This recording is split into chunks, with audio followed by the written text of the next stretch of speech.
Alright, what's up guys? I've already got I've already got 3 of the hubs on. This is the last one. I figure I'll just do a short video and you guys can tell me all the stuff I did wrong. Anyway, it's pretty straightforward though. So what I'm doing is a little brake fluid. I've already got all the rust off of there, everything I needed to. It's pitted in a couple places, but not crazy bad. So it'll definitely still, it'll hold it. I'm using RTV, as you'll see. Anyway, so I just hit it lightly one more time, just in case any other contaminants had gotten on there. And there we go. Just shine it up. Now I'm also putting RTV on these. So then I just, give that a little dry out there, just give it a little twirl. Necessity is the mother of invention. I'll show you what I did to get these out. There was just crud in these. So what I did was, let me find it real quick. It's worth the wait, guys. You guys will laugh. And I can't find it, so maybe not. Yeah, it's right next to me. That's my life story. So I had one of these little handles on here, and I just chopped the handle off, and to get in there. And it worked freaking awesome. So pretty much a genius, not just a hat rack, my friend. Anyway, so that's what I'm doing. And I'm by far a genius. I'm just, I make fun of myself sometimes. Especially when you're, 30 miles from the nearest town.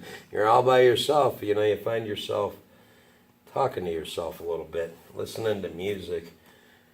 Hold on again. Sorry, guys.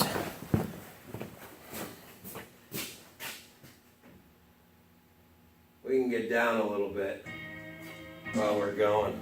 You could probably still hear me. Little blues. So that's about it. And then I've got this, so an O-ring goes in here.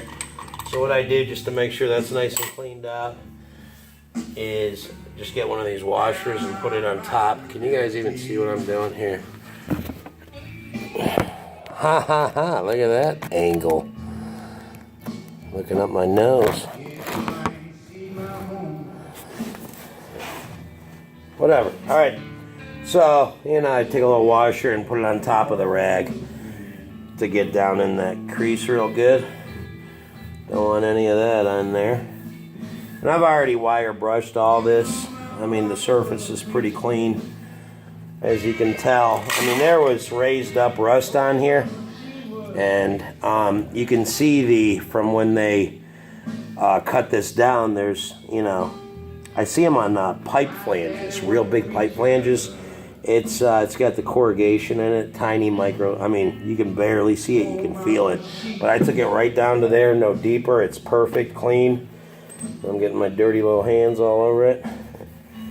I'll just wipe it off with a dirty rag. Anyway, RTV, hold on. Now I'm probably putting maybe a little too much on here, but I'm not going nuts with it. So I am not lubing this because I'm putting friggin' RTV on there, and I don't want that oil to mix with this RTV so it doesn't seal. And so from the last video you saw, I did reuse a lot of those posts, or whatever you want to call them. And how long is this video? No, it's not too bad. Anyway, but these last ones, I've been to John Deere 3 days in a row. 3 days in a row, hour and 20 minutes each way. So, anyway, not real impressed with their service, but it is what it is. So here's the post, whatever you want to call them. You see there's a little gasket in there. So like on my other video I showed you, I just cleaned them up and replaced the gasket. But what I do is I still put just a little cunt hair of, just a little bit of RTV on there. And I've already wiped the back of this off. Just for extra measure. I mean, it can't hurt, you know. And then we have to put this in there. And what I have to do to get these things to stick is, wow, this is going to be a long video. Maybe I'll edit it. I probably won't. You guys can fast forward to the next video if you want. I don't care. And then I've got a little socket set around here. I'm always looking for stuff. I try to be so organized. And this just pulls that post through. So I've got to do it to all, I can pause it. I've got to do it to all 8 of them. So I'll pause it and then give you guys the next step. There it is. And I don't go nuts with it because I'll torque them when I'm done. It's 225 pounds of torque. And there's a post, so hold on. I'll put all these other ones in. Alright, so we're back. Just wanted to show you guys. So see these little grooves in here? They actually pull through the steel and like that. It's a smaller diameter. The housing is, so that's what actually holds them in there. They bite into that steel, and they bite in pretty good too. I haven't had much of a problem with stuff torquing down. Anyway. It's been a little bit of a pain just moving that wheel in there around, that sprocket, but not too bad, nothing I couldn't handle. Because, you know, rock star and all that. But anyway, so I'll just do one more and show you guys what up with it. Alright, so get it in there and just hold it and you get it started. There it is. So right now it's just pulling it into that steel and making it bite. And you can tell when you get into the end of it. And again, I don't worry about torquing them because, you know, or getting them too tight because I'm going to torque them anyway. So here's this. I've already got the seal in there. But I didn't lube it, again, because I'm using RTV on all this stuff. So there it is. Gonna apply some of this RTV. I know you guys can't see, but I'm pretty sure you realize what RTV going on looks like, so you know. So I just put a nice bead around it. I'm even getting a little bit on the seal, just a little bit, just right on top there. It'd be nice to have an extra set of hands putting these on there, but I don't have an extra set of hands, and it is what it is. We're knocking it out, baby. So I'm waiting for the tractor to get here. I'm gonna do a video about that tractor. It's been a fiasco, man. But I'll do a video on it. And Mike, my neighbor, he's a retired copper or something. Guy's from actually up north, Wisconsin, but he's been down here a real long time. Came over the other day. He's an old man. He's probably 70 something, and he just comes around because he's retired and doesn't have anything to do. And I'm like, sure, man, you can help. And he just stands around and talks to me the whole time, hands me stuff. He's a cool guy. Anyway, so he goes, well, I was talking to the wife, and you're coming over on Wednesday at 6 o'clock.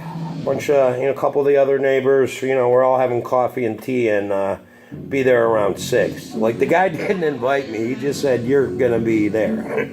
So it's kind of cool, man. Starting to get to know guys in the community. I was talking to a guy last night. He owns a restaurant in town.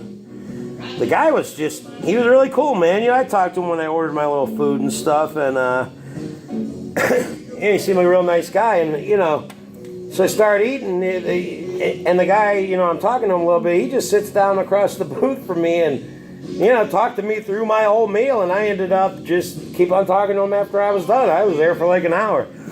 Anyway, he's got 500 acres that I may be able to lease. I want to take a look at the land. I'm going to meet him and go take a look at it. And it's between, around here, it's a lot cheaper than row crop stuff. It's between 50, 75 bucks an acre to lease it. But I would definitely, and I'm not sure how this works, you guys got to kind of let me know. I'm going to do some improvements, like I'm definitely probably going to have to spread lime and stuff like that, so it'd be great to do that and have, you know, like a 5-year lease or something, because I don't want to just, you know, do all the work to improve the land, get it ready for cattle, and get it producing, and then he discontinues my lease after, you know, right after I do all that. But I'm not really sure how it works, and I don't want to be pressing with the guy. I mean, if it's a piece that I like and I think I can make money on, then I'm going to explore those options a little more. Now, all I'm doing now is just spreading this RTV out a little bit, try to even it out, making sure I get around every bolt hole, and then I'm just going back over that seal just a little bit. I almost said the other thing again. Anyway, you know, in the trades, that's how you learn. You know, a 16th, that's a cunt hair. Just move it up a little cunt hair. Anyway, so that's it. It's on there. It's beautiful and all that stuff. Now you guys are gonna watch me wrestle this thing by myself. It ain't too bad. Watch, this one will be like a real bear because I'm trying to do a freaking video. So I'm just cleaning up my little, you know, it's finger painted, man. I learned how to do this in kindergarten, you know. So you never know what you're going to use in school, boys and girls. Finger painting 101. All right, so here's the sprocket. There it is. The front ones are easy. The back ones, the chain's a little longer, kind of a, you know, pain in the butt. And it says up right here, so I don't put them on upside down.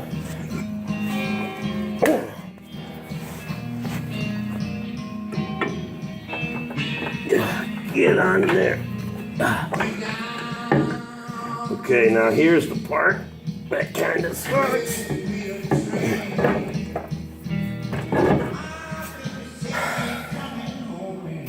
I feel so cool. It's the last one, and I can finally use my friggin' skid steer. So I've been saving all these nuts and bolts in these 1900 boxes. 1, 2, 4, 5.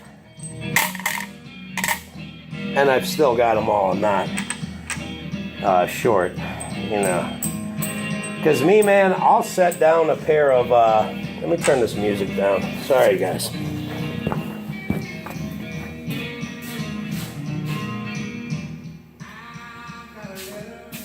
I'll set down a pair of whatever and totally friggin' forget where I put it. And I know I didn't move this area, and it's like, it'll drive you nuts, man.